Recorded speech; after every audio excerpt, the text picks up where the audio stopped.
estás? ¿Qué tal, Primitivo? Muy bien, buenas tardes a la audiencia. Gracias, qué gusto saludarte, Enrique. Y bueno, tú planteabas que el gobierno mexicano y las autoridades del Banco de México tendrían que poner en marcha diversas acciones y estar preparados para este nuevo golpe de volatilidad. Entre ellas, tú manejabas la necesidad de dar a conocer pronto incluso ajustes, como lo que ocurrió hoy en la mañana. ¿Cómo percibes primero el resultado del Brexit y los efectos que ha tenido de manera inmediata, Enrique? Mira, como estaba previsto, Primitivo, sí hubo una turbulencia pues de gran escala que llevó en algunos casos, por ejemplo, en el de Grecia, en el mercado accionario de Grecia, a una caída de 13%, en el de España 12%, en Inglaterra también en algunos índices una caída de 12%. Esto es producto de la incertidumbre que se generó tras la decisión tomada por los electores británicos. Los inversionistas primeramente se deshacen de las inversiones que consideran de riesgo y ya luego averiguan, y esto produce esta oleada de ventas de acciones, de ventas de bonos, de ventas de títulos en monedas que no consideran suficientemente fuertes.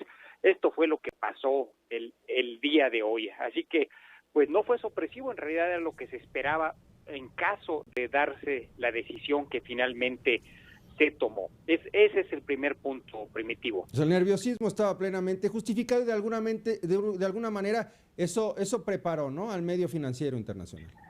Sin duda, aunque sí fue sorpresivo porque todavía el día de ayer nos enteramos de que a pesar de que no se realizaron públicamente encuestas de salida, porque lo prohíbe la regulación británica, sí hubo bancos que para su propia estrategia realizaron encuestas de salida y les daban como resultado el triunfo de la permanencia. Entonces fue algo muy parecido a lo que tuvimos aquí en México. Las encuestas de salida daban un cierto resultado y pareciera que los electores pues mintieron a los encuestadores. Entonces, no dudes que haya varios bancos que hayan perdido bastantes millones apostando a la permanencia y al final resultando lo contrario. Y bueno, el segundo momento vino cuando ya se dio esta decisión y pues había que tomar medidas. Me parece que las autoridades mexicanas reaccionaron bien. La primera decisión fue anunciar desde la medianoche de ayer la realización de la conferencia de prensa que tuvo lugar hoy a las 8 de la mañana.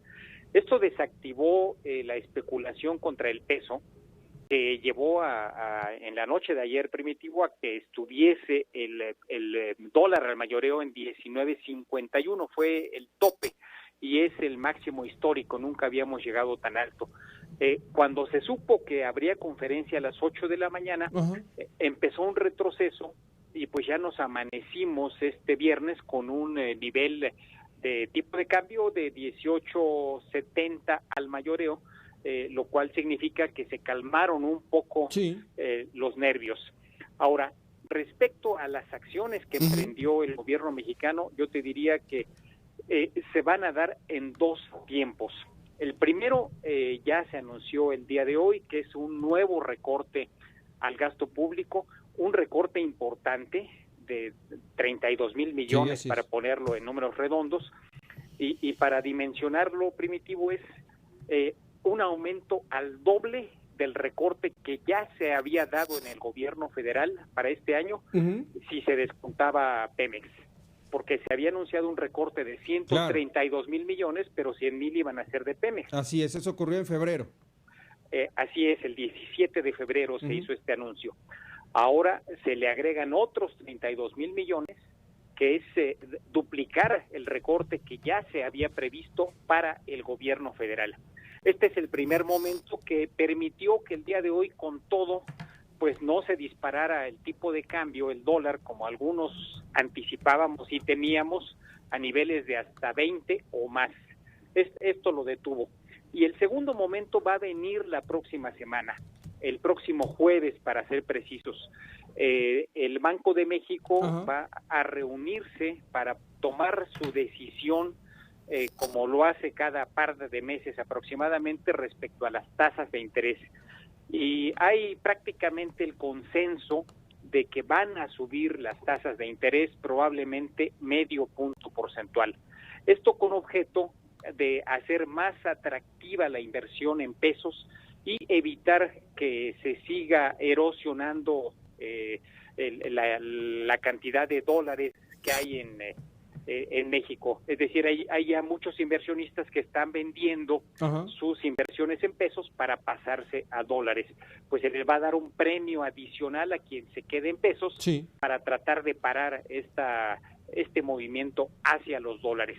Y con ello tratar de estabilizar el mercado. Enrique, ¿de qué estamos hablando? ¿Estamos hablando de especulación, de miedo o de desconfianza en México? Mira, probablemente las tres cosas. O las tres cosas. Las tres cosas juntas. Especulación porque hay quien le apuesta a la devaluación para ganar dinero, Primitivo. Esto es algo que sucede, no nos debe asustar. No, bueno, así es el juego, ¿no? Los inversionistas así le hacen. Le apuesto a que el dólar se va a apreciar, a que el peso se va a devaluar y con eso gano. Esa es especulación y sí hay ese componente. Miedo también porque no sabemos, ya lo comentabas al principio, cuál va a ser el efecto real en la economía de esta decisión de los británicos. Se habla de que podría venir una recesión en Europa y generar nuevamente problemas serios en países que apenas están asomando la cabeza, como el caso de Grecia, Italia, España. E incertidumbre porque nunca había ocurrido, estamos en un terreno inédito.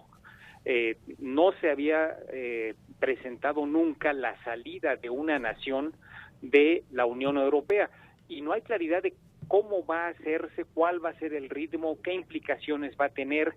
Entonces, esto genera también, más allá del miedo, desconocimiento de cuál va a ser el proceso que va a seguirse y cuáles van a ser sus consecuencias.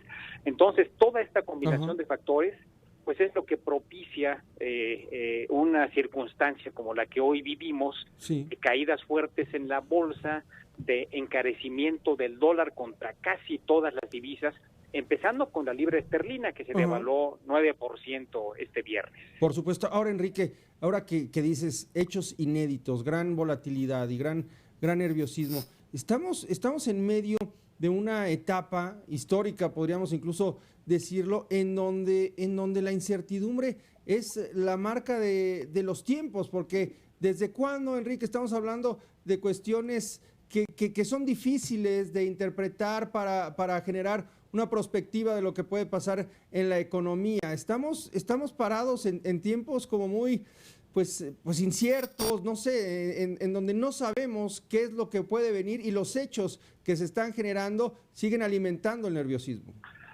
Sin duda, y esto deriva, entre otras cosas, de que en realidad el mundo no ha salido todavía de aquella crisis del 2008-2009, y la insatisfacción, el enojo de muchos sectores es lo que propicia que entren en la agenda política decisiones como la que ayer tomó el electorado británico.